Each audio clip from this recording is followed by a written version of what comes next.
I want Black and brown men to know that it's okay to be vulnerable. I know society doesn't make it seem safe, and literally it's not safe in some spaces, but there's people like me and Reggie that are willing to hold you and hold space for you to talk about whatever has happened to you. I think there's a lot of adultification of Black and brown boys that is highly disturbing, and they deserve to be innocent little children just like everybody else. Welcome to Vulnerability Muscle, the empowering podcast challenging norms and guiding you to find strength and power through vulnerability. I'm your host, Reggie D. Ford. In a world that often portrays vulnerability as a sign of weakness, I believe it is a source of tremendous strength and authenticity. Through insightful conversations and thought provoking interviews, Vulnerability Muscle aims to redefine vulnerability and help listeners develop a new perspective on their own lives. Each episode of Vulnerability Muscle delves into a variety of topics such as mental health, social issues, and mindset shifts. We explore the power of vulnerability in healing, building resilience, and promoting personal growth, as well as fostering meaningful connections. This podcast provides practical tools and strategies to navigate life's challenges, overcome adversity, and create more inclusive and just environments for all people.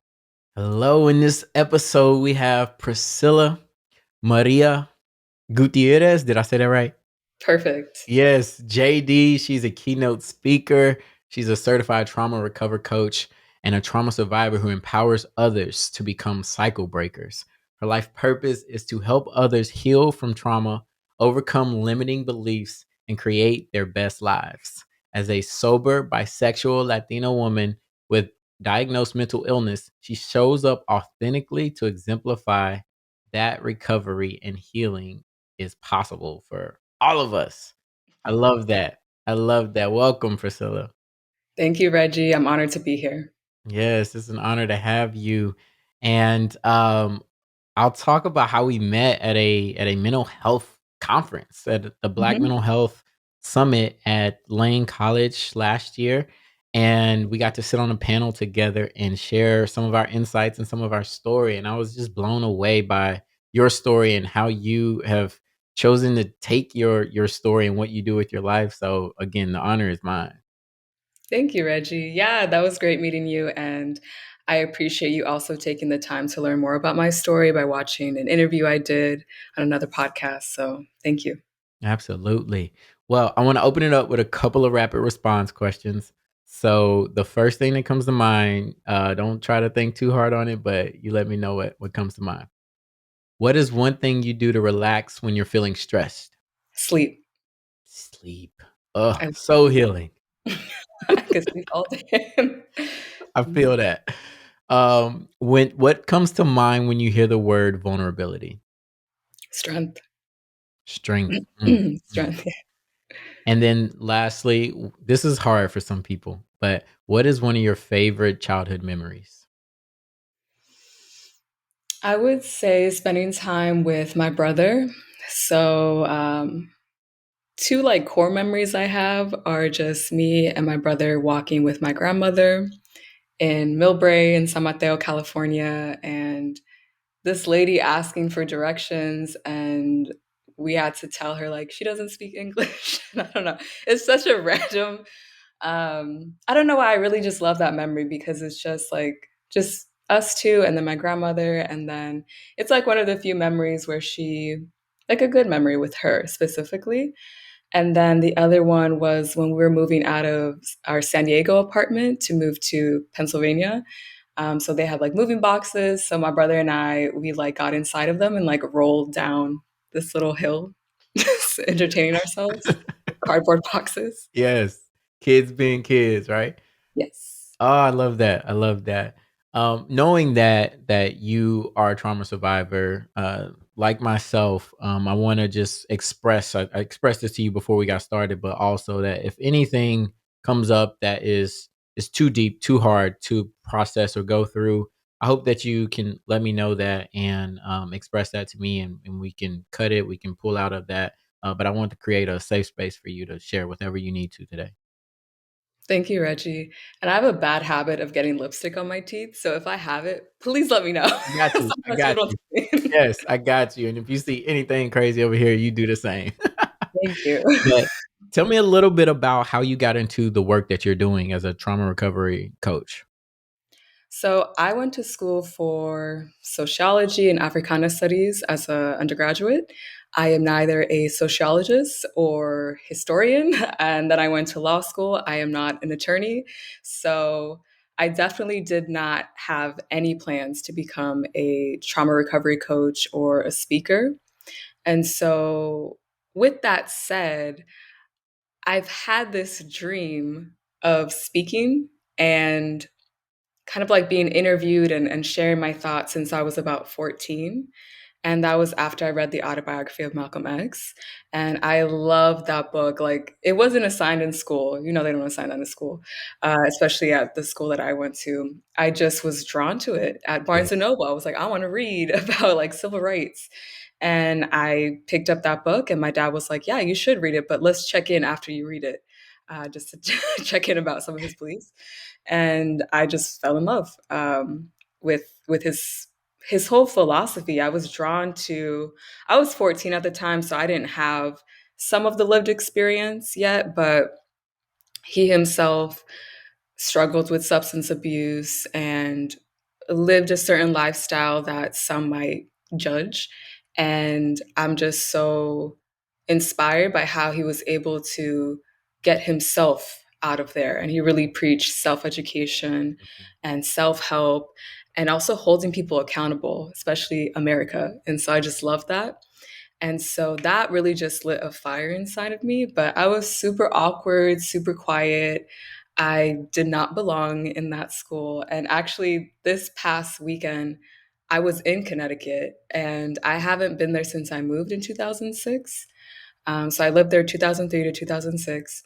And I thought about going to visit my school and my old apartment, but it was actually too much for me.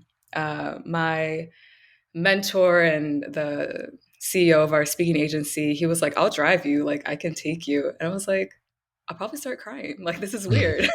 Like I can do things like bungee jump out of plane, do random weird things, and that other people might find like very scary or anxiety inducing. I'm like, I'll do that easy, but that I couldn't do it. Draw my blood, can't do it. So there's some things that I just can't do. And so that was really interesting. I'd had no plans to go to Connecticut ever again, but I went for a speaking conference. Yeah. And I think that was really special to kind of reconnect with that Priscilla who read that book and was going through a very challenging time at that point. And so she's been there. That I'm literally the same person. You know, I've in moving to Florida, I came across some old mementos and I've been the same person, like the same, like social justice, civil rights, etc. But somewhere along the way, my spirit, you know, just kind of died, I guess, Mm. due to trauma, due to moving a lot, family. When you say your spirit kinda died, what was the shift that you felt in yourself or in how you showed up in the world? Yeah, so I would say my spirit died when I was 13. When my grandfather died and we had his funeral, that was like a turning point for me. And up until that point, that was the most I had ever cried. But even when I was crying, I was like, I don't really know why I'm crying. Because I don't really want to cry for him, but I'm just really crying. And I think it's because I knew that I would never get the justice that I deserved as far as him molesting me. And it was super confusing. You know, I hadn't processed that at all. And so just to know, like, oh, like he's gone and now I have to deal with this alone. And so that was kind of the start of it. And so that looked like withdrawing more and more into myself and developing a lot of social anxiety. So it is super ironic that I'm a public speaker now because I no one would ever guess that. And so yeah, so along the way from high school into college into law school, I would say my mental health conditions exasperated. And so I kind of just lost myself in general. But you wouldn't tell on paper because I always maintained a mask behind academic achievement. But beneath the GPA was someone that was very sad, very Mhm. didn't have a chance to even like process the molestation, other traumas, and I didn't even realize that moving is a trauma. That's Yeah. just my norm. And I Yeah. know I read your, I still have to honestly have to finish some chapters, but I love your book. And I know you moved around a lot too. So you can relate to how that affects a kid, where it's just like, okay, I guess I'm detaching again and whatever. Mhm. And Yeah, so, definitely. I mhm, think there's something to how you described your response to it, like very socially anxious, having that social anxiety, which mhm, I definitely resonate with. As a child, I'm the same. Like people probably never heard me talk, and I know like the first time I went to speak at my high school, I think I said like some of y'all probably have never heard me, thought I was mute when I was in school because that was a big part of how I chose to respond, but yeah, also the perfectionist tendencies and do well in school and get the accomplishments was another mask because it was a way to numb and shield away from all the pain that was being felt. So I relate on that level. You know what? One of the things that is very difficult for me as a male who I've experienced sexual abuse from a female, but mhm, I think when nearly I talk to many women and nearly all of them have an experience, probably not, rape or molestation, but so many women have an experience with sexual abuse of some sort. Why do you mhm. think that is? I think it's our society enables it. And so, and for me, my first of all, thank you for sharing. And I'm thankful that you're speaking out against female perpetrators of sexual violence because they absolutely exist, and it is a myth to believe that men, boys are not experiencing this or that it's like super rare. In my experience, I would say it's about half and half. Mm, Literally, like men that I've talked to, women that I've talked to, and I've heard some very horrific things that men have experienced, and I'm like, wow. And so, specifically with women, I would say there is still a rape culture that persists. And my mom was watching like a novela, which is a soap opera, and I'm pretty sure there was a rape scene, but I was trying not to really think into it. But I wouldn't be surprised because it wasn't like overtly like a rape scene, but it's like, mhm. it's not giving consent. But that you're kind of, and I can think of other scenes in novellas where it's like, oh, he's just so passionate and just loves her so much. And then she gives in. It's like, that's actually sexual assault. And so I think there's a lot of misconceptions. And I can only speak for like my experience. And I look at the women in my family, and they're not from this country. So the countries that they came from, they had way less autonomy and resources. And so their form of protection is to, okay, I mean, literally examples from my family. Well, lock your door at night. So when he comes, he can't come inside. Or, well, when you're around men, don't dress like this. Cross your legs and look like a lady and all this nonsense. And so I grew up like that. So it's like we're already primed to think that if something does happen, it's our fault. And when you have that shame and all that implicit or explicit messages, you're not exactly empowered to speak out or to be believed. And so that only helps perpetrators to keep perpetrating. And so, I mean, just looking at this country, women can have a credit card in their own name, I think, since like 1970 or somewhere in the 70s.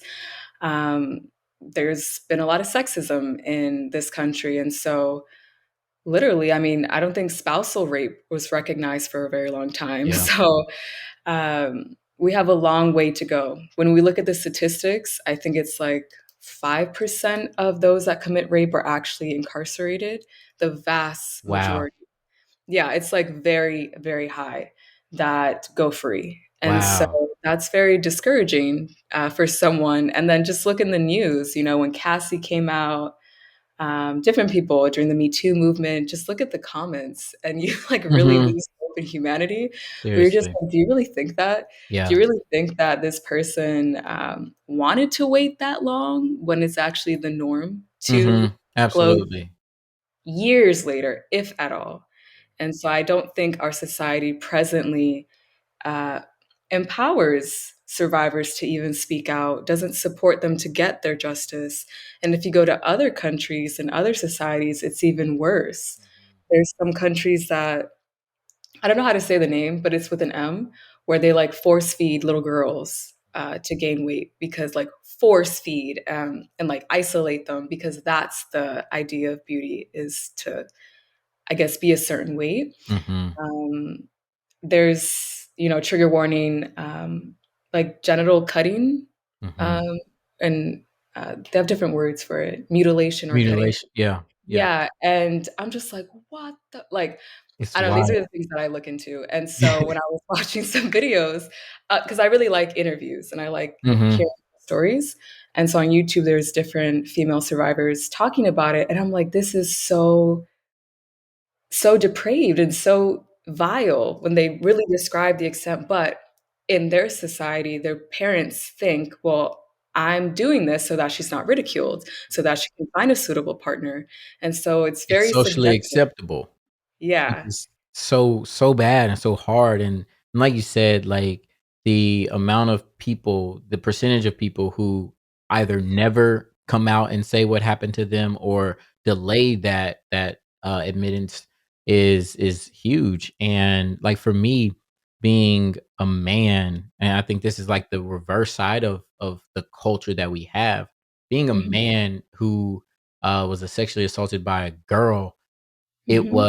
it was almost like, be proud of that, Mhm. right? Like, that's not trauma, that's a good thing, but honestly, the first time that I can remember, I was 4 years old, and so Mhm. no four-year-old should have to experience anything like that, and so the opposite side of it is, like, it's treated as a badge of honor for a boy to have an experience of any sexual experience, and even if it's trauma to that person, and so I think that plays into it as well, is, like, if you can get a girl if you can have sex with a girl, whether it be consensual or not, then that's a badge of honor too, and so it's like it's all kinds of messed up, Mhm. and, like, so and even for me, like, when I was doing the ACE study, the Adverse Childhood Experiences, the first time I ever went through it, I was marking, "Yes, yes, yes, yes, yes," and then it came to the sexual, trauma, I said, "No," because Mhm. in my whole life, I had been,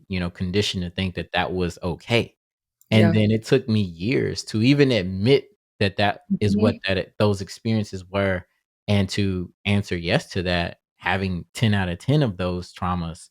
And, but yeah, I think you've done such a powerful thing in starting to break the cycle. And you talk about breaking cycles. What does cycle breaking look like to you, and what does that mean to you? So to me, it's definitely not something like tangible. It's more of breaking cycles of harmful ways of thinking and behaving. So in my history, there's a lot of trauma on both sides. And the more I learn about the different sides, the more trauma I learn. And so I can give an example. So even if I can go back to your example, I've met male survivors of female perpetrators. And yeah, and I think that is so wrong for people to invalidate that little boy or that teenager or that man and be like, oh, well, whatever, whatever, because rape is rape. Either you stand with rapists or you're against rapists. I think it's a pretty black and white issue. And so, for example, the person that raped me was molested as a little boy by a teenage girl. Mhm. And I could just do a whole essay on that. But it's like I knew, I was like, bruh, like you need to work on this because I Mhm. know this isn't okay. And lo and behold, you have someone who was violated, doesn't excuse at all, but might explain that was violated, has clearly no concept of boundaries. It wasn't taught to him. His boundaries were violated, and he went on to violate my boundaries and other women. And so it's like we all hurt when we don't teach consent and boundaries and sexual health and things like that. And so another example of kind of how generational trauma can recycle, I think of some of my male relatives, and I learned about their forms of discipline that they received in Nicaragua. And if that happened in the United States, the people that did it would have been arrested and charged with felonies. Because I'm not talking like any form of child abuse is wrong, but I mean like whips, which I was like, why are you whipping a little boy? Like that's crazy to me. Because they lived on a farm, so it was like the horse whips, and just like, they described what the effects on their body, and just other forms of abuse. And I was like, wow. And then I think about how these male relatives pass it on to my brother. And so he got different discipline than I got. And so, but to them, they don't see it. Now I'm kind of getting it out of them. Like they're kind of like, oh, okay, Yeah. yeah, it's abuse. But before it's like, no, that's we weren't acting right. We weren't listening. So we get beat. And so they continued that. And for me, I'm just like, up until I was probably in my 20s, I had that same belief. I'm gonna hit my kids because I was hit. Mhm. And I don't like entitled little kids. I mean, I don't, but I thought that was the right way to do it. Yeah. And I remember in a wilderness program, it was me and actually a black guy, and everyone else was white. And we were the only ones who were like, yeah, we're gonna hit our kids.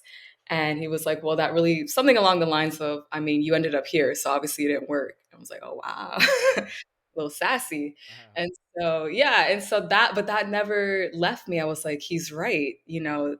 I hated getting hit. I hated that Mhm. feeling. I would Yeah. always cry. I felt overpowered and powerless, and it caused me to fear my caregivers. And you're taught not to say anything, and you're taught, you can't tell anyone and You to gotta lie. wear long sleeves to school and all that. Mm. And um, so that's just one example of many that I was like, wait, I don't want to repeat Mm. mindlessly things that I witnessed or were done to me. I want to be curious. I want to be introspective. And I want to be intentional with these cycles that I repeat or create. Definitely. I love that. And I think when I look back at all the different types of trauma that I experienced, I am confident that those same traumas were experienced by those people who put them onto me. Like you Hmm. said, like the person who abused you was abused, and those cycles continue within family units, within societies and communities, and breaking those traumas. Like you said, I love it. Is getting curious, and I Hmm. think so often we use the excuse that, well, I had to experience that, or it was like this back in my day, instead Hmm. of challenging that and saying maybe what was experienced back in my day wasn't right. Yeah. Maybe I should change some things because the way that it affected me or the way that I felt from experiencing that just didn't feel right. And so, how can maybe I do something different? I love that. And I just picked up this book by Dr. Maria Bouquet, Break the Cycle, A Guide to Healing Intergenerational Trauma. Hmm. And I'm one chapter in and I'm already like fascinated by everything that has been written in this book. But I wanted to read a little bit about how she describes cycle breakers. Hmm. And um, it starts by saying being a cycle breaker is multi-tier, multitask, multi-generational quest toward peace. It's peace for you, those who came before you, those who will come after you, your community, and the global culture. Shifting into someone who embodies this mindset is shifting into someone who possesses the inner knowing that this piece is worth fighting for. I think that's so beautiful. Like you said, it's Yes. a mindset. It's shifting those mindsets.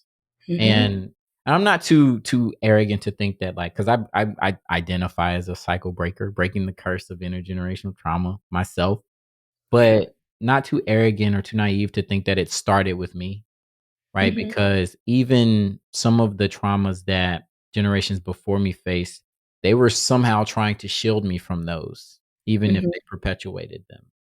And I Mm-hmm. think the starting of those breaking, like someone in your life, I'm assuming, was not a perpetrator Mm-hmm. and maybe signaled to you that there could be a better way. And so I look at those ancestors, I look at different people and say, okay, they have helped in breaking this cycle, and Mm-hmm. I'm continuing that. And I don't think that I'll break all of them, but I hope to break as many as I can so that I don't pass them down to the next generation.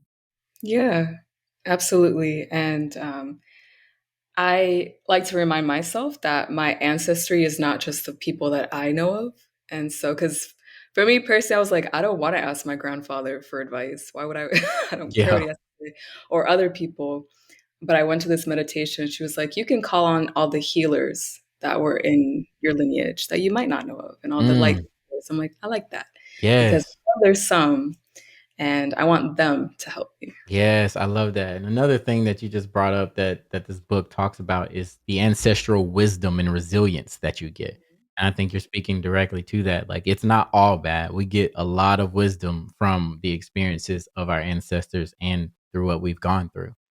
So I'm curious, what types of work do you do with your clients to help them recover from trauma, especially as we talk to Black and Brown people? I know that is something that is a passion of yours. How do you help them think about trauma, trauma recovery, and getting through that? So with coaching, it's really about seeing the client as whole.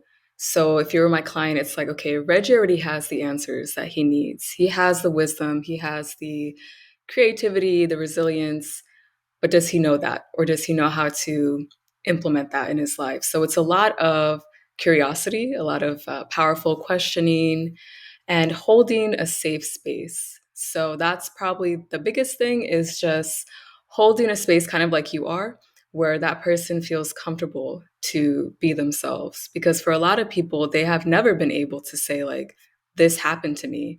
I did this in exchange for this, or anything like that. And so for someone just to hear them and to not judge them and persecute them, it's a big thing. And so That brings I up something for me. Can I? Sorry for that, but it brings up something for me because you're reminding me now of the interview that I watched of you of you have been diagnosed with borderline personality disorder.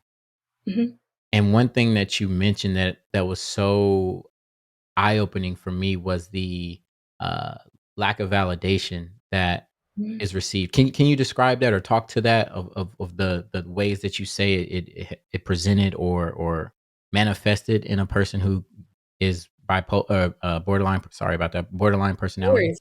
Yeah, for sure. And so I, just to be honest, didn't know that I could self-validate. I always look to my therapist, to family members, to teachers to literally tell me, okay, was this traumatic? Did like I even I'm in my late 20s asking a therapist, was this rape? Was Mm, this that? Like, am I allowed to feel this way? And I know where it comes from. It comes from when I was about 10 or 11. I disclosed to a family member that my grandfather touched me.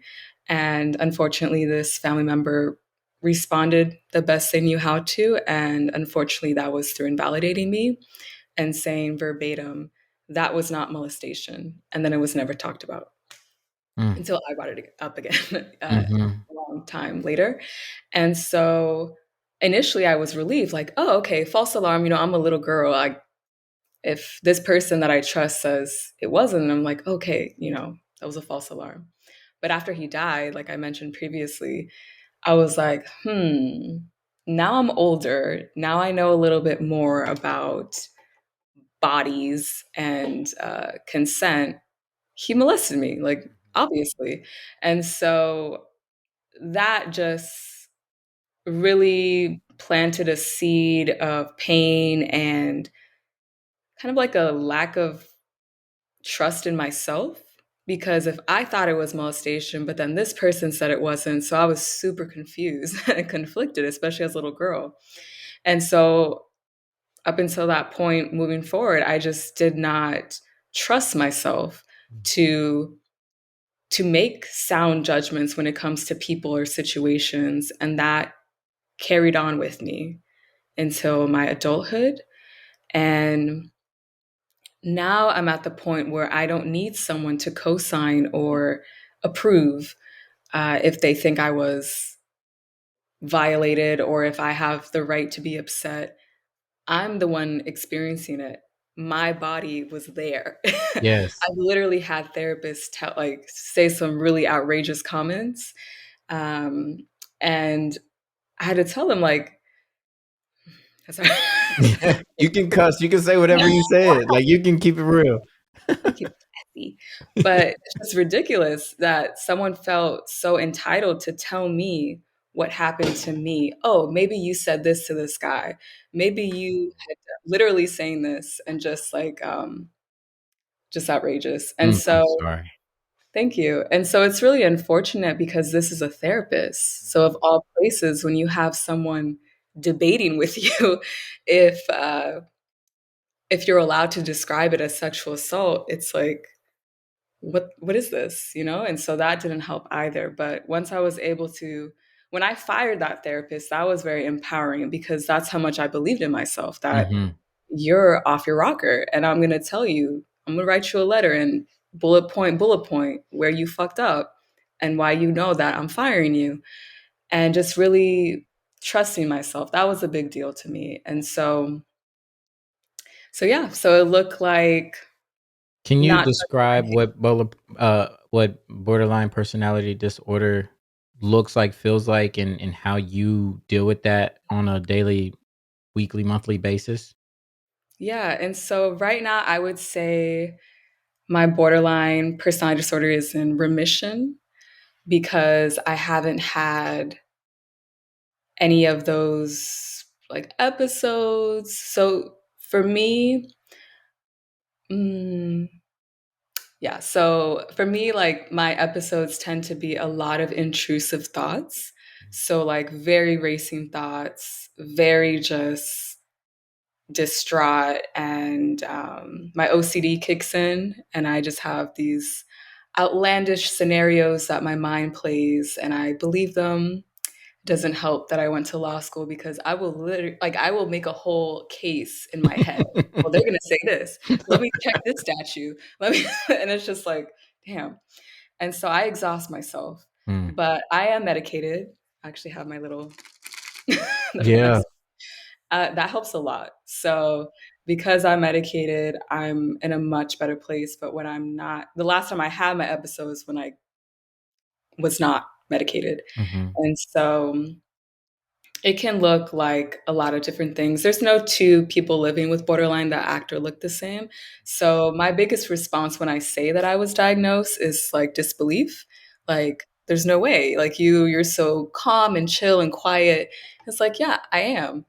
And this is my authentic self. I recognize that when I was undiagnosed, it was really my best attempt at validating myself and regulating my emotions when I wasn't particularly taught to do that or believed.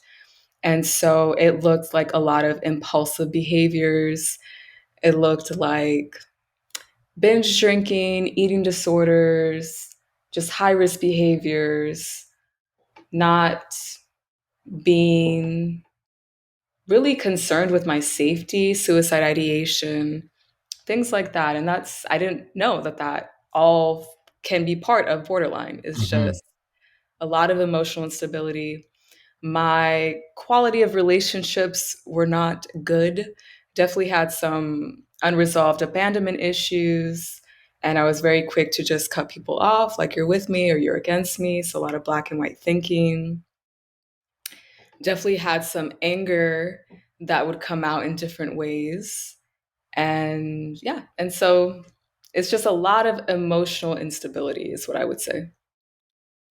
Thank you for that. That helps, and I'm learning as you talk. And one of the things I want to know is if in being diagnosed and learning more about it, is it something that people can be born with, or is something that is developed through the traumas that they face?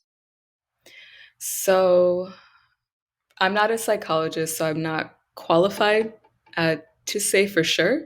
But my guess is that it's more. I think there are genetic components because my one of my therapists, but she's a little questionable. She said that if your mom has borderline personality disorder, you're more likely to have it. And I also read that if you've experienced childhood trauma, you're 13 times more likely to be diagnosed as borderline, as living with borderline personality disorder. And so my understanding is I really developed this disorder from nature and nurture. So, like OCD, I know that's biological, that's neurodivergence. So, that's definitely heavy in my family.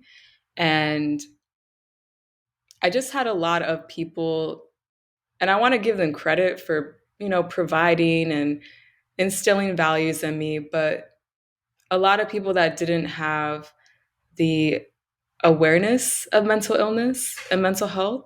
So if they didn't know how to care for themselves, they don't know how to teach that to Exactly. a child. And Yeah. so I grew up in an emotionally invalidating environment. And I'm not just talking about family, I'm talking about school, I'm talking about just across the board. And so I didn't learn how to regulate my feelings. And so I learned subconsciously, if I'm going to be heard, I have to yell at you. I have Mm. to really get in your face and be drastic with it. And that's not a way to live. No one's happy like that. Yeah. Yeah. No, that's a great point. And so I love how you said it's in remission. I love that. What Mhm. are Speak to the validating things that you say to yourself, and then some of the work that you've done to heal yourself in your entire journey of healing.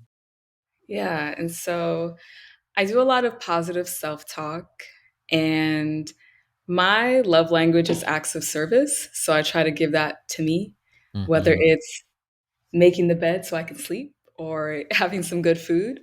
Um, but I would say, so I'm single, and I would say it's very tested in the dating world where you have to really be firm with who you are and what you believe in. And I think I've shown that to myself because I think of like my previous relationship and how I was really just lost before I met this person, super lost in the relationship.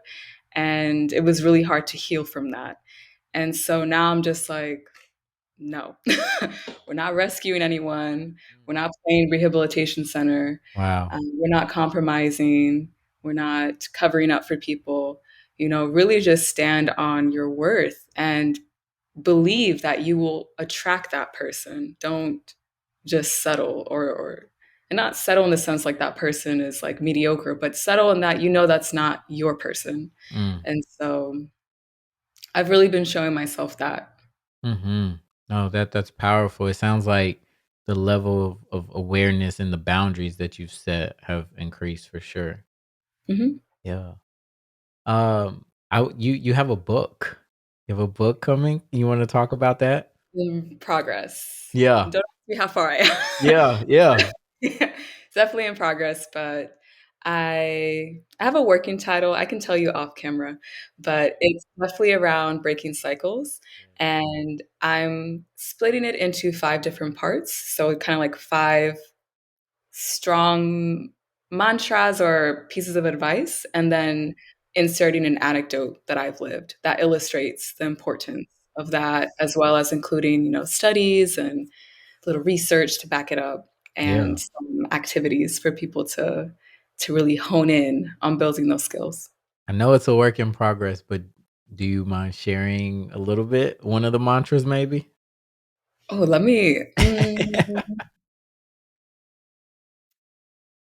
I know self validation is actually one of them. So I do have a section that really centers on that because that learning that I can validate myself has become a superpower for me because I no longer need to make a case for my feelings or for people to believe me. I can believe myself, and that's enough for me now.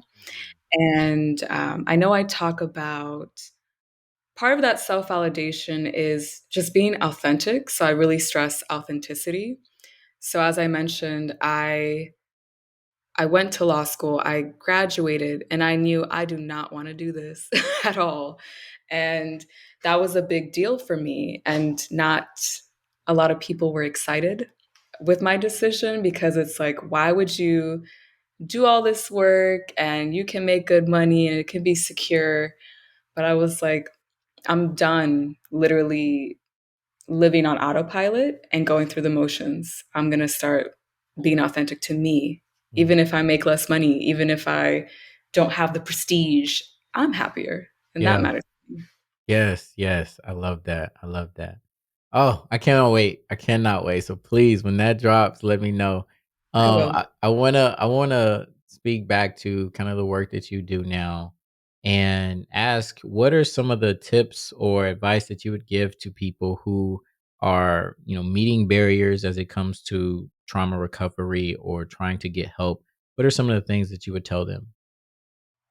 I would say don't give up is the first one because you might see me now and maybe, I guess I'm making assumptions and think, oh, okay, she's all right. Like she has it together a little bit. But you haven't seen me when was at my lowest, when I was actively in an eating disorder, when I was actively drinking and passing out and just wilding out, fighting, screaming.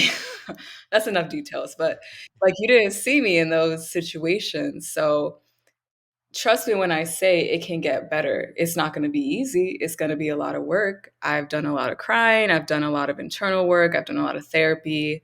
I've confronted people. I've made some really hard decisions, but it's all been worth it. And so don't give up.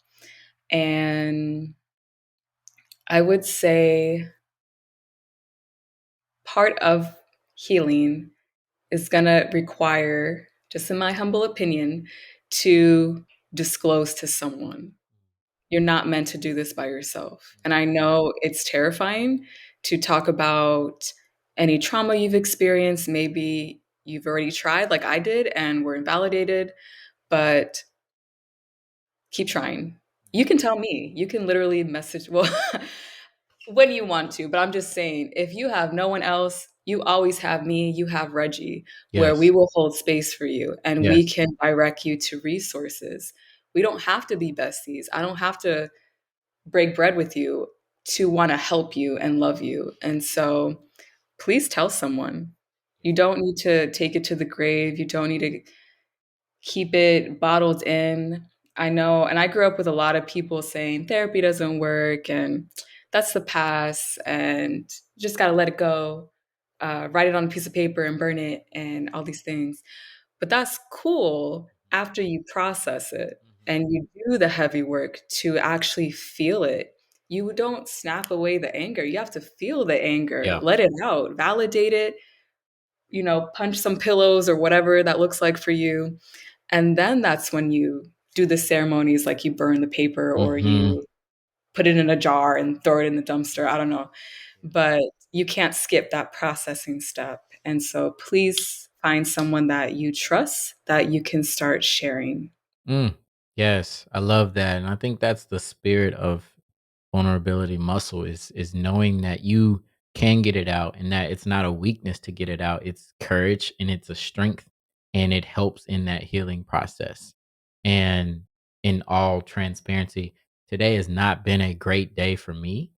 Mm. I love what you said. Like you may see where I am now and think like, oh, he's gotten it figured out or like things are good, but like, triggers come up I had a Mm-hmm. therapy session this morning that was actually a fantastic therapy session, but emotionally draining for me, and so I had to cancel some meetings, and I knew that this would be healing for me to talk with you, and so I wanted to keep this and honor this. But even, like, I was just laying here and I, like, decided to post something about it of all things, and, uh, just I wanna read that. So Mm-hmm. I said, "Some days it's hard to smile. Sometimes it's hard to even get out of bed. Today is one of those days. Mm-hmm. When it's hard to find a smile, I often go back through old photos and videos like the one that I posted to remember what put a smile on my face in those moments. Sometimes it helps and cheers me up for a moment, and other times it creates more tears. Most of the time, it's a little bit of both. Like sports, some game plans are simplified and straightforward, but in life, healing is not one of them. It takes so much energy to trust the process when you feel like you're drowning in generations of pain. So fucking much. But I know it works. So on days like this, I breathe, take it slow, and listen to the wisdom of my body. Healing is not linear and it's not easy, but it is necessary. And we're healing now. So, yeah, to your point, it is not always gonna it's not gonna be easy. It's gonna be hard to go back and figure out what that thing was that angered you and then feel that anger again Mm-hmm. and then discharge that anger in a healthy way so that you can get to that ritual, that ceremony where it then is something that you've are healing from. And, Mm-hmm. no, this has been absolutely fantastic. I wanna keep going. So I got a question to ask you. One of the, I think, hardest things in my vulnerability, at least, is asking for help. Mm-hmm. So I'm gonna ask you that. What do you need help with right now? Wait, first, can I respond to Oh, your? please, please, please. I just want to say thank you so much for sharing. That was beautiful. Where did you post that? Was it Instagram? IG, yeah. Okay, Mhm. I'm gonna look at it after. Yeah.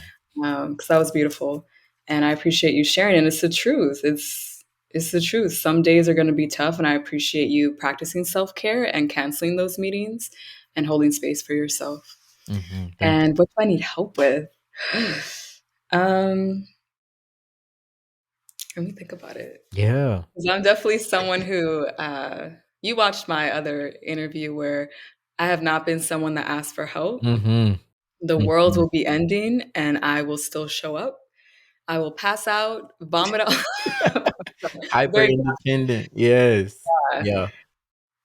I feel that. And You wanna come back to that one?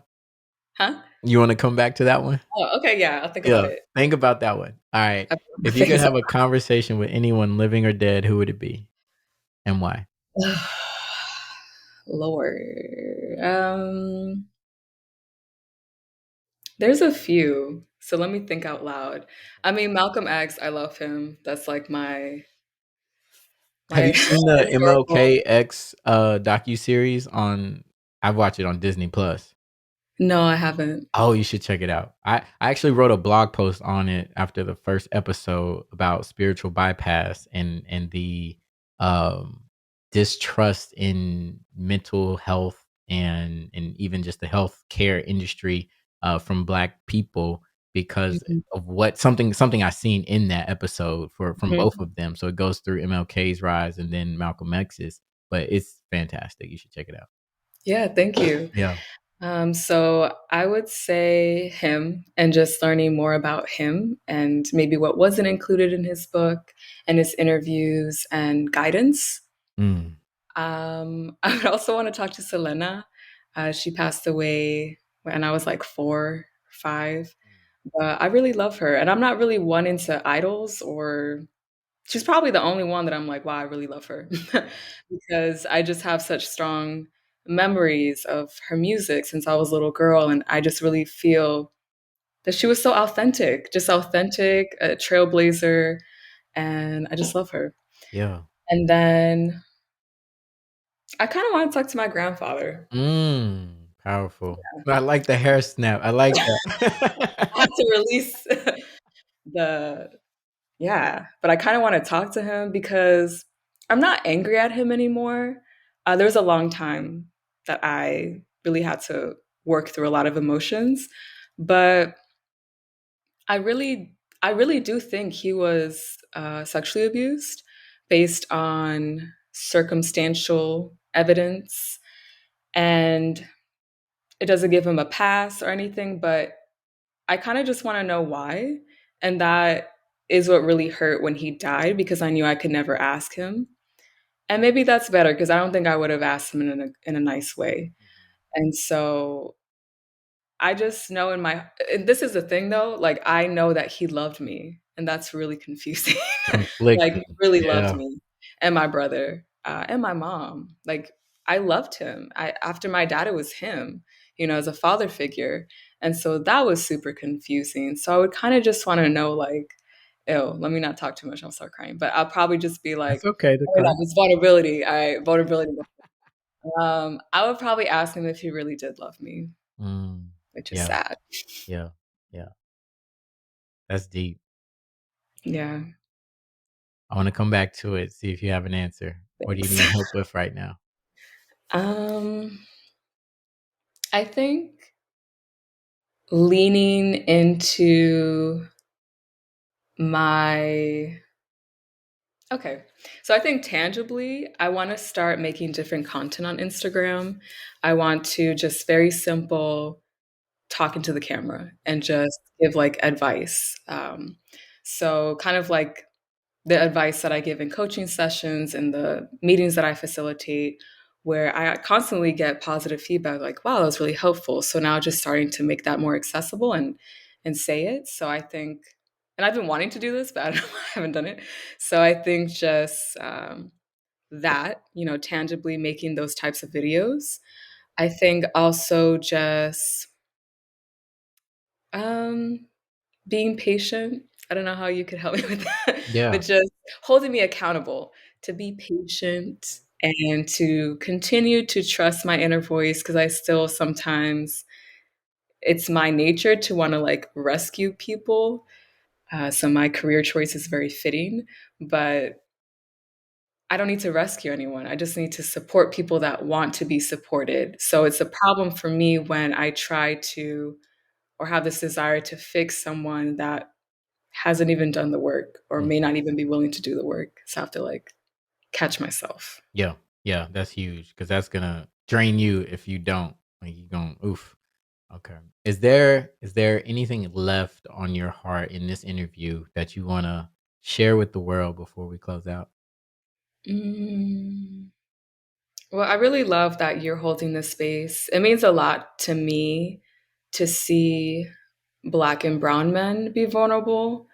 Um, so I'm Hispanic, and I look at some of the male figures in my family, and a lot of them didn't have the chance to be vulnerable, like literally. My dad didn't have an adolescence. My uncles didn't have an adolescence. It was very much, you're a child, now you're a man. And it affected the way that they showed up for others. And so I want Black and Brown men to know that it's okay to be vulnerable. I know society doesn't make it seem safe, and literally, it's not safe in some spaces. But there's people like me and Reggie that are willing to hold you and hold space for you to talk about whatever has happened to you. I think there's a lot of adultification Mhm, of Black and brown boys that is highly disturbing, and they deserve to be innocent little children just like everybody else. And so I encourage them to be playful, to find relationships and connections that allow them to be vulnerable. mhm, So, just from a lot of men that I've either dated or met, there's just a lot of expectations placed on you all to be like very masculine, which I think that's okay. Masculinity is cool. But when it's to a degree where you're not allowing yourself to be vulnerable or to tap into any feminine parts, that doesn't help you. That doesn't help you to suppress those feelings. Everyone gets sad, everyone gets scared. And so, my hope for every Black and Brown boy, teenager, man is I hope that you have a space where you can be yourself And if you don't have that space, then reach out to us because I want to hold space for you where you can just be yourself and be playful and be vulnerable and be soft. Mm, that's so beautiful. I think um, that so well said. And adultification and dehumanization, Hmm. right? Oh, yes, that's a Dr. Martin. To not to say I can't show my emotions, I can't be Yeah. vulnerable is to dehumanize me. To Hmm. strip me of that part of my being is so harmful. And so I want to piggyback on what you said and saying that you being able to show up in your full self, the masculine and the feminine balancing each other out is you being human. So don't let anyone strip your humanity away from you. Yeah, absolutely. I think there's, I don't know, maybe in 2024 we'll kind of simmer down, but a lot of, like those podcasts and those messages about a lot of things. And I just want men to know that there are people that will love you even if your bank account isn't a certain amount or if you don't wear certain clothing. It doesn't matter. We're all gonna die. We all bleed red. we're all we're all mortal. So yeah. Absolutely. How can people get in touch with you, Priscilla? So you can reach out to me on Instagram at Cycle Breaker Coach, and then my website is priscillamaria.com. All right, I'm gonna put those in the show notes. This was such a fantastic conversation. I mean, we could talk about so many other things, and I'll probably have you back on so we can I would talk love about other to be back. things. Yeah, But with all the things that you could be doing and all the places that you could be, I appreciate you being here with me, embracing vulnerability. absolutely. I wouldn't have been anywhere else because this means a lot to me, and I appreciate you trusting my voice and holding space. Thank you so much. Take care. Of course. All right, bye. No, Thank you for joining us for another powerful episode of Vulnerability Muscle. I hope you found inspiration and valuable insights that resonate with you. If you're enjoying this journey of self discovery and empowerment, there are a few ways you can support the podcast. First, make sure to hit that subscribe button so that you never miss an episode. If you've been moved by our conversations and the mission of redefining vulnerability, please consider leaving a review. Your feedback not only motivates us, but also helps others discover the podcast. Share your thoughts on YouTube, Apple Podcasts, Spotify, or wherever you tune in. And don't forget to spread the word. Follow us on Instagram at Vulnerability Muscle for updates, and you can connect with me personally at Reggie D Ford on all platforms. Visit vulnerabilitymuscle.com for additional resources and upcoming episodes. And remember, embracing vulnerability is strength. Thanks for being a part of the journey. Until next time, stay empowered, stay vulnerable, and keep flexing that vulnerability muscle.